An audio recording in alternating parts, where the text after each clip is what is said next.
তো এই ফর্মাটি তৈরি করার জন্য এখান থেকে আমি 8 ইঞ্চি এদিকে নিয়ে নিলাম।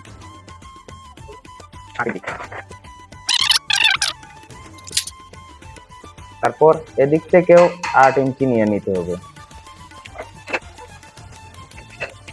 এখান থেকে 16 ইঞ্চি দূরে আরেকটি দাগ দিতে হবে। এই কর্নার এই 8 ইঞ্চি থেকে 16 ইঞ্চি কোনাকুনি নাপটা দিতে হবে। এবার যদি এই জায়গাটা কেটে ফেলে দেন তাহলে আমাদের ফর্মা রেডি হয়ে যাবে।